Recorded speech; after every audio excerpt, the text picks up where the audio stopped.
सिंह राशि और लगन के बाद अब हम बात कर लेते हैं कन्या राशि और लगन वालों की। तो अप्रैल के बारे में हम बात कर रहे हैं। अप्रैल का जो महीना है इसमें 3 जो बड़े ग्रह हैं वो चेंज हो रहे हैं और उनमें से सबसे इम्पोर्टेंट जो आपके लिए ग्रह रहने वाले हैं जिनका प्रभाव आपके ऊपर सबसे ज़्यादा पड़ेगा वो रहेंगे गुरु, और इसके अलावा राहु रहेंगे।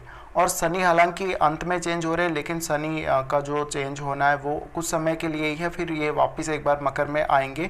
तो ये जो महीना है मुख्य रूप से देखा जाए तो सभी लग्नों के लिए ही वैसे एक बहुत बड़ा चेंजिंग पार्ट हो सकता है लाइफ का, और बहुत ही एक ऐसा मोड़ आ सकता है लाइफ में, कुछ ऐसे बदलाव आ सकते हैं, बड़े बदलाव आ सकते हैं जहाँ पर आप अपने आप के लिए, खुद के लिए कुछ नए अवसर खोजेंगे, कुछ ना कुछ अपने डिसीजंस में आप बदलाव करेंगे, कुछ आप नया होते हुए अपने जीवन में देखेंगे। तो इसी उम्मीद के साथ हम आगे बढ़ते और देख लेते हैं अप्रैल 2022 आप लोगों के लिए कैसा रहने वाला है।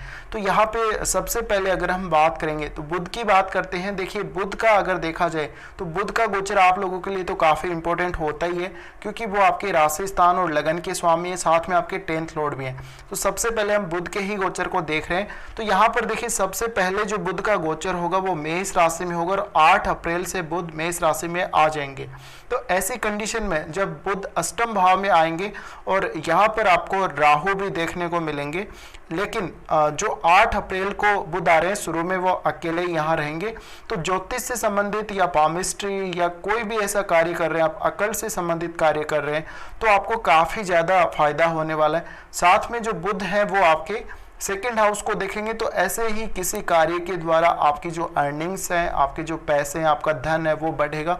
साथ में बुध जो कि अष्टम में आ रहा है, इस वजह से कहीं ना कहीं आपका जो लाइफ पार्टनर है वो बहुत ज़्यादा आपके साथ बातें करेगा, बोलेगा, आपके साथ अपने विचार शेयर करेगा, और कहीं ना कहीं आपका जो कम्युनिकेशन है वो अपने ससुराल पक्ष वालों के साथ भी बहुत ज़्यादा बढ़ सकता है। साथ में बुध का यहाँ मेष राशि में आना, आपके अष्टम भाव में आना, ये आप लोगों को कोई रिसर्च से जुड़ा हुआ काम कर रहे हो या कुछ ऐसा कर रहे हो जहाँ पे बहुत ज़्यादा आपको कुछ डीप जाना पड़ रहा है, बहुत गहराई में कुछ अध्ययन करना पड़ रहा है, तो उन लोगों के लिए काफ़ी अच्छा साबित होगा। साथ में धन की वृद्धि तो होगी ही, और आपकी वाणी स्थान पर क्योंकि दृष्टि रहेगी तो वाणी पर भी बहुत ही अच्छा प्रभाव रहेगा, जिससे आप अपनी वाणी के द्वारा भी लोगों को प्रभावित कर सकते हैं। इसके साथ ही आपकी जो फैमिली है उनके साथ भी आपके संबंध अच्छे रहने वाले हैं। इसके बाद बुध यहाँ से चेंज हो जाएंगे और वो वृषभ में चले जाएंगे। वृषभ में जाने के बाद आपको जॉब में भाग्य का साथ मिल सकता है, और बुध का ये गोचर आपके खुद के लिए, आपको खुद को भी भाग्यशाली बनाएगा। कहीं ना कहीं आपको जॉब में भी बहुत ही अच्छे अवसर भाग्य की मदद से देखने को मिल सकते हैं। तो इस प्रकार से बुध का गोचर आपको प्रभावित करेगा अप्रैल महीने में। इसके बाद शुक्र की बात करते हैं। शुक्र के गोचर को अगर देखा जाए तो शुक्र वैसे अगर स्वामित्व की बात हम कर रहे हैं तो सेकंड हाउस के स्वामी हैं, साथ में वो 9th के स्वामी हैं। और शुक्र का जो गोचर होगा आपकी कुंडली में वो कुंभ में रहने वाले, कुंभ में इनका जो गोचर है 6th हाउस में होगा। ऐसे में कहीं ना कहीं आप किसी से अगर पैसा उधार लेते तो उधार आपको नहीं लेना चाहिए, और साथ में किसी के साथ भी उधार लेन देन कर रहे थोड़ा अवेयर रहना चाहिए। कहीं ना कहीं ज़्यादा खर्चे वाले ये मंथ आप लोगों के लिए साबित हो सकता है। कुछ अपनी पसंद की चीज़ें खरीदने के लिए भी आप उतावले हो सकते हैं। साथ में शुक्र आपके 6th हाउस में है। ऐसे में कार्यस्थल पर आपके कुछ दोस्त हो सकते हैं, जो फीमेल फ्रेंड है उनसे आपको काफ़ी अच्छी मदद मिल जाएगी। पार्टी वार्टी आप उनके साथ कर सकते हैं, और आपके कोई भी कार्यस्थल पर आपके साथ हो उनके साथ आप एक अच्छा मनोरंजक जो माहौल है वो क्रिएट करेंगे। और आपको अपने जो काम है, जो आपका डेली वर्क है, उस पर बहुत ज़्यादा ध्यान देना चाहिए, और ये जो स्थिति है वो आपके खर्चों को तो जरूर बढ़ाएगी बढ़ाएगी। इसके बाद यहाँ पर अगर हम बात करें तो शुक्र जो कि 9th हाउस के स्वामी बनते हैं, ऐसे में कहीं ना कहीं आपको शुक्र के इस गोचर का लाभ भी मिलेगा, बट आप अपने जो खर्चे हैं उनको कहीं ना कहीं रोक कर रखिए। अगर आप बहुत ज़्यादा खर्चा करेंगे तो आपको दिक्कतें आ सकती हैं। इसके बाद मंगल की बात करते हैं। मंगल 3रे और 8वें भाव के स्वामी, और उनका जो गोचर होगा ये कुंभ राशि में रहने वाले 7 अप्रैल से कुंभ में प्रवेश करेंगे, और ये बाद में मई में चेंज होने वाले हैं, तो इनका गोचर भी यहीं रहेगा।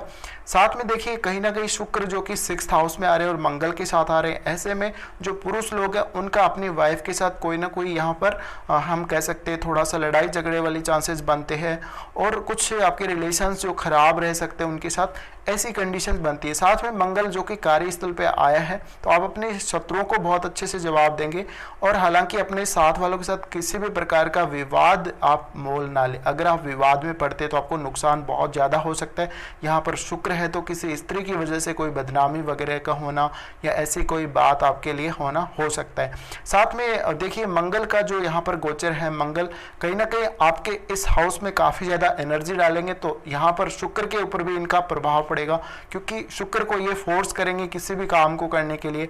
अब शुक्र मेनली आपके सेकंड हाउस के स्वामी है, ऐसे में कहीं ना कहीं आप कोई प्रॉपर्टी वगैरह लेने के लिए भी खर्चा कर सकते हैं, अपनी फैमिली के लिए भी बहुत सारा खर्चा आप कर सकते हैं।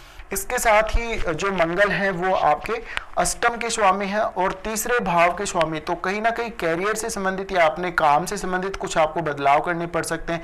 कैरियर के दृष्टिकोण से देखा जाए तो समय वैसे अच्छा ही रहेगा, और कहीं ना कहीं आप अपना जो जॉब वाला स्थान है उसको चेंज करना चाहें, या आपको अपने बॉस से या अपनी जो भी कंपनी है जहाँ पे आप काम कर रहे हैं उनके द्वारा कोई ऐसा आदेश मिलता है तो आपको स्थान परिवर्तन करना पड़ सकता है। इसके बाद अगर हम बात करें गुरु की, तो गुरु का गोचर मीन राशि में रहने वाला है और गुरु 13 अप्रैल को मीन में जा रहे हैं। तो यहाँ पर जो गुरु है उनका भी काफ़ी एक बड़ा रोल आपकी कुंडली में रहने वाला है, क्योंकि वो 2 केंद्र भावों के स्वामी है, 4th और 7th हाउस।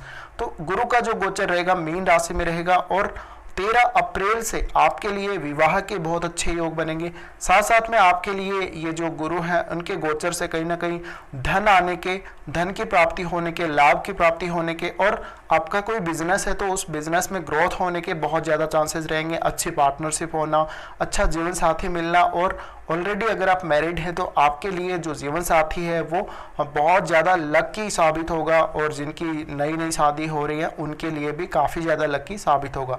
साथ में ये जो गुरु का गोचर है आपको काफ़ी कुछ देकर जाएगा। गुरु की वजह से आपका जो पार्टनर है वो काफ़ी आध्यात्मिक होगा, और आप भी बहुत ज़्यादा आध्यात्मिक होंगे, और आप ऐसे कार्यों में रुचि लेंगे, पूजा पाठ वगैरह में, और भगवान का ध्यान करने में बहुत ज़्यादा रुचि आपकी रहने वाली है। तो ये जो गुरु रहेंगे, गुरु का गोचर बहुत इंपॉर्टेंट है। इस समय में कोई ना कोई ऐसी सहायता आपको मिल सकती है कि आप अपना जो 4th हाउस है उससे संबंधित कोई ना कोई बड़ा कार्य कर सकते हैं। अब ये मदद आपको अपने जीवन साथी से भी मिल सकती है, अपने बिजनेस के द्वारा भी मिल सकती है। तो ये समय में आप काफ़ी ज़्यादा लकी रहेंगे। गुरु की दृष्टि रहेगी आपके चंद्र राशि पर या फिर आपके लगन पर, तो ऐसे में काफ़ी अच्छी संभावनाएं आप लोगों के लिए बनेगी। साथ में गुरु की जो पंचम दृष्टि पड़ रही है वो पड़ रही है लाभ स्थान पर और अपनी उच्च की राशि पर पड़ रही है। ऐसे में ये कहा जा सकता है आप लोगों के लिए, अगर आपके पास जॉब वगैरह नहीं है तो कहीं ना कहीं से आपको जो धन का सोर्स है वो जरूर नजर आएगा, और जो लोग पहले से मान लीजिए कमाई कर रहे हैं उनके लिए एक से ज़्यादा स्रोत धन के पैदा हो सकते हैं।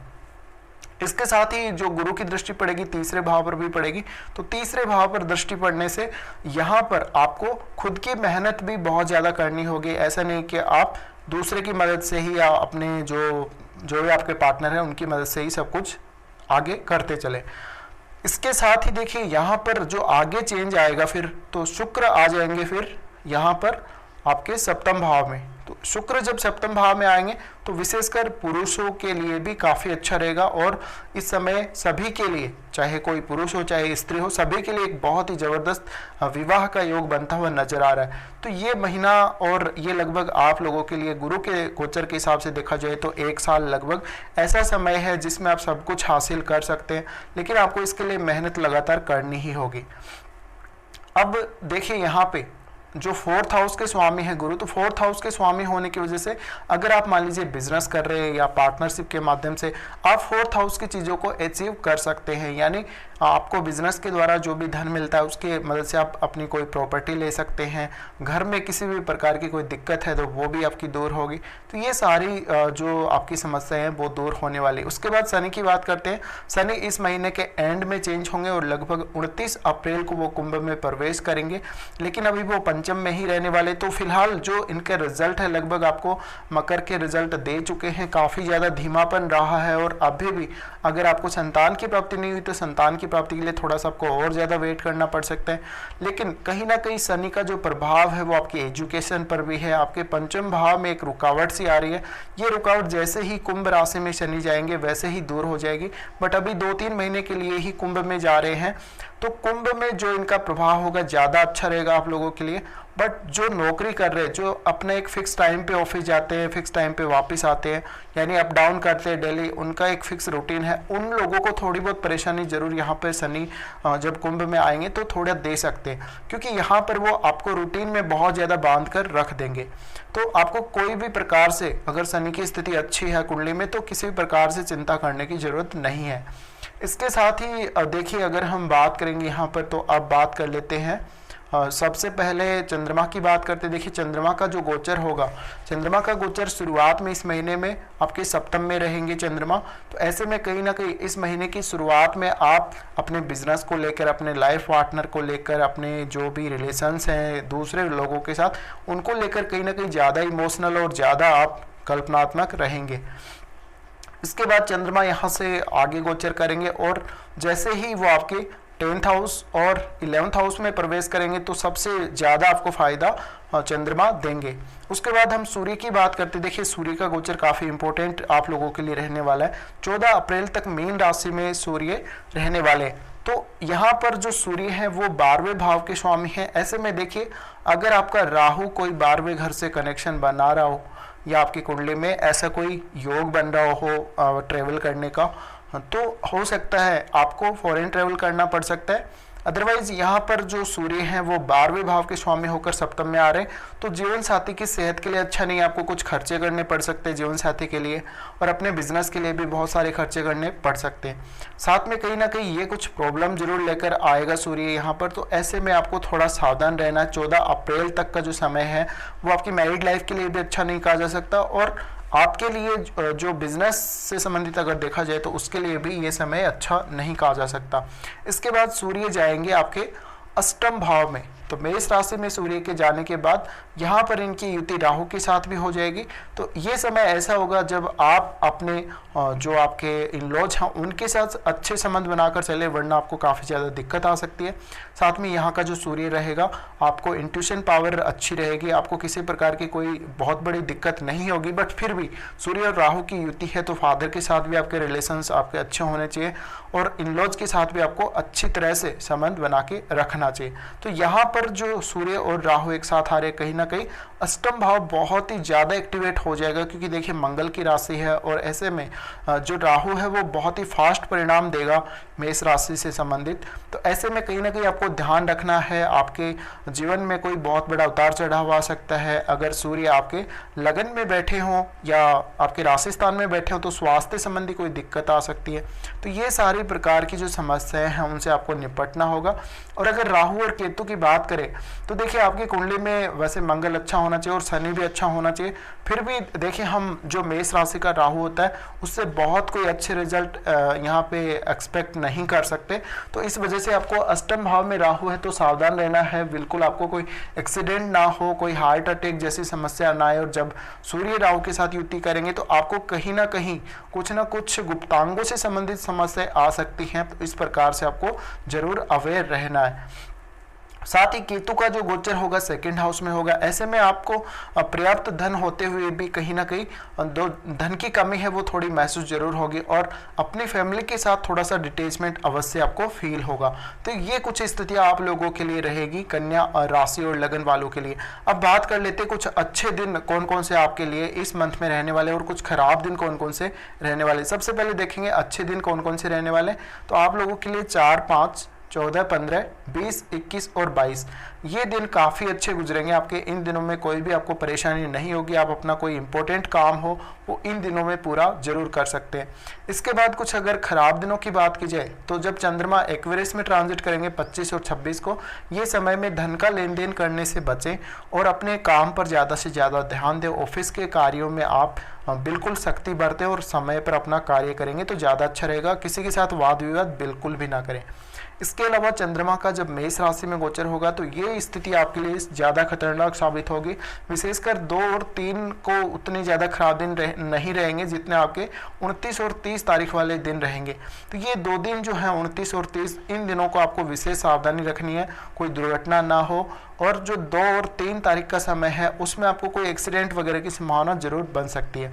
चंद्रमा का जो गोचर होगा लियो में तो 12 और 13 तारीख को आपको, अगर आपकी चंद्र राशि कन्या बनती है तो सेहत से जुड़ी हुई समस्याएं रह सकती हैं, सेहत के लिए कोई बहुत ज़्यादा खर्चा करना पड़ सकता है। साथ में चंद्रमा अगर लगन हो या फिर राशि हो, कुछ भी हो, तो भी अगर यहाँ पे लियो में गोचर कर रहे 12 और 13 को, तो इन 2 दिनों में कोई भी बड़ा डिसीजन हो वो आपको टालना होगा और कुछ नया करने के लिए आपको थोड़ा इंतज़ार करना पड़ेगा। कोई डिसीजन लेने के लिए थोड़ा सही समय का इंतज़ार आप अगर करेंगे तो अच्छा रहेगा। तो ये कुछ दिन थे जो आपको थोड़ा परेशान भी कर सकते। तो फिलहाल इस वीडियो को देखने के लिए शुक्रिया।